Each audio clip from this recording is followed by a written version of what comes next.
श्री शिवप्रतिष्ठान हिंदुस्थान बेळगावच्या वतीनं फाल्गुन शुद्ध प्रतिपदा ते फाल्गुन अमावस्यापर्यंत संपूर्ण महिनाभर धर्मवीर बलिदान मास पाळण्यात आला। या निमित्त फाल्गुन अमावस्येला धर्मवीर छत्रपती श्री संभाजी महाराजांच्या 336व्या पुण्यतिथी निमित्त श्रद्धांजली वाहण्यात आली।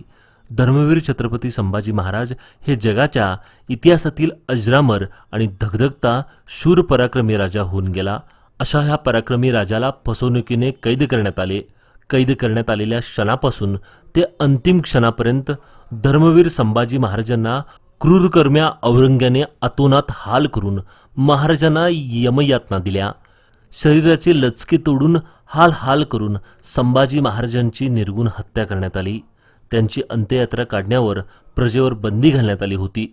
इतके दाहक आणि दिव्य बलिदान संभाजी महाराजांचे आहे।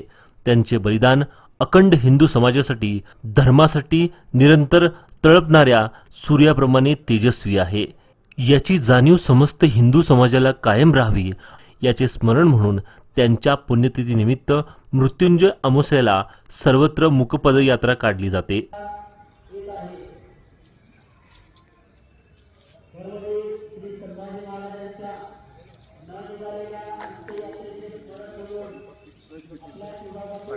धर्मवीर संभाजी महाराजांच्या प्रतिकात्मक चितेला विधिवत मंत्राग्नी दिला जातो। प्रारंभी बेळगावतील छत्रपती शिवाजी महाराज उद्यानातील शिवरायांच्या मूर्तीचं विधिवत पूजन करण्यात आले। त्यानंतर कर्नाटक प्रांतप्रमुख किरण गावडे व कौलापूर प्रमुख सुनील गावडे यांच्या हस्ते शिवरायांच्या मूर्तीला पुष्पहार अर्पण करण्यात आला। श्री शिवाजी महाराज की जय। धर्मवीर छत्रपती श्री संभाजी महाराज की जय। भारत माता की जय। शहर प्रमुख अनंत चौगुले यांच्या हस्ते ज्वालेच्या मुकपदयात्रेला सुरुवात झाली। ही मुकपदयात्रा श्यामाप्रसाद मुखर्जी रोड, कपलेश्वर उड्डाणपूल, शनी मंदिर, हेमुकलानी चौक, टिळक चौक येथून निघून रामलिंगखिंड गल्ली मार्गे शहरातील धर्मवीर छत्रपती संभाजी महाराज चौकात श्री शंभूतीर्थ येथे पोहोचली। यावेळी धर्मवीर संभाजी महाराजांच्या मूर्तीला अभिषेक घालण्यात आला। सुनील लाड व जिल्हा प्रमुख विश्वनाथ पाटील यांनी पुष्पहार अर्पण केला। यानंतर संभाजी महाराजांची प्रतिकात्मक चिता रचण्यात आली। पुरोहित छत्रे गुरुजी यांनी पुरोहितांचं काम पाहिलं। प्रतिकात्मक चितेला अग्नी देण्यासाठी धर्मवीर संभाजी महाराजांची समाधी श्री क्षेत्र वडू बुद्रुक येथून सालाबाद प्रमाणे ज्वाला प्रज्वलित करून आणली गेली होती व ती ज्वाला श्री शंभूतीर्थ येथे शांत करण्यात आली। या प्रसंगी कौलापूर प्रमुख सुनील लाड यांनी उपस्थितींना आपल्या तेजस्वी वाणीतून भारावून सोडले। धाराऊच्या तहावरती सईबाई साहेबांच्या छत्रछायेखाली आणि आई साहेब जिजाऊ साहेबांच्या प्रेमळ मार्गदर्शनाखाली शंभूराजे हळूहळू तयार होऊ लागले। वय वर्ष 2 झालं आणि शंभूराजाला जन्म देणाऱ्या मातोश्री सईबाई साहेबांचं प्राणोत्तरण झालं। इतर अनेक आया होत्या पण जन्म देणारी आई तिची सर अन्य कुणालाही येत नाही। वयाच्या दुसऱ्या वर्षी 2 वर्ष पूर्ण झाल्याबरोबर सईबाई साहेबांचं दुःख निधन झालं आणि त्यावेळी अफजल खानासारखं मोठं संकट या स्वराज्यावरती आलेलं होतं। महाराजांना दुःख करायला वेळ नाही, शंभूंचं सांत्वन करायला वेळ नाही आणि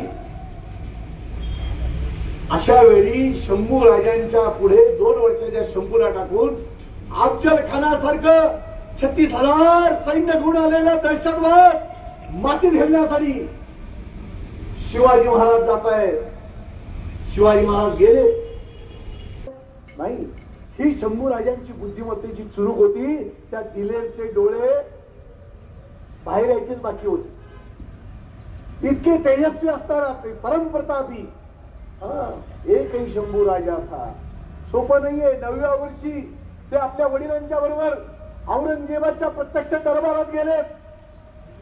विचार करा की जो औरंगजेब कोण, ज्यानं स्वतःच्या बापाला 4 वेळा विषप्रयोग करून ठार मारलं, ज्यानं स्वतःच्या 4 भावांना दिल्लीच्या सत्तेवरती जरी बसता उपयोगाचा नाही, मी बसणार म्हणून देहाचे तुकडे तुकडे करून ठार मारलं एकाच आईच्या गर्भातून आलेल्या भावांना। असा क्रूर, लाखो हिंदूंची कत्तल करणारा, अनेक मंदिरं मूर्त्या उद्ध्वस्त करणारा, अनेक गायींची हत्या करणारा असा तो औरंगजेब। त्याच्या दरबारात अत्यंत सोळं डोळ्यात डोळे घालून बघायचं नाही, कमरेत ताट उभं राहायचं नाही, कायम झुकलेल्या अवस्थेत मागे येताना देखील पाठ दाखवायची नाही, तसंच पाठीमागे चालायचं, खोकायचं नाही, शिंकायचं नाही, जांभई द्यायची नाही. असं ज्या दरबारात सोळं पाळलं जात होतं त्या दरबारामध्ये आग्र्याच्या भेटीला 36 वर्षाचे शिवाजी महाराज आणि 9 वर्षाचे शंभूराजे जात आहेत. हा प्रदेश कुठे आहे विचार करा. आग्रा कुठे आहे, आपल्यापासून किती दूर आहे. गुलामगिरीमध्ये तत्पर असणाऱ्या समाजाला स्वातंत्र्याची नवी दृष्टी देऊन त्याच्या स्वातंत्र्य मिळवण्यासाठी सर्वस्वाचा त्याग करून होळी करून ते स्वातंत्र्य मिळवायचा तो ध्यास घेऊन पुन्हा 50 वर्षाचं आयुष्य ज्यांनी खर्च केलं ते शिवछत्रपती देव देश धर्मासाठी जगणं कसं असलं पाहिजे याचा सांगणारा आदर्श आहे.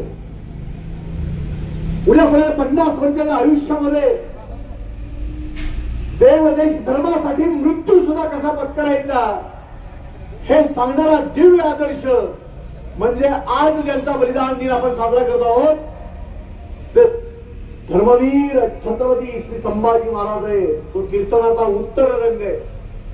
हो 14 मे 1657 पुरंदरावरती ज्येष्ठ शुद्ध द्वादशीला जन्म झाला आणि जन्म झाल्याबरोबरच प्रत्यक्ष ते रुद्र म्हणून जन्माला आले होते.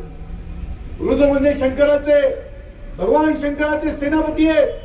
शेवटी ध्येयमंत्राने कार्यक्रमाची सांगता झाली.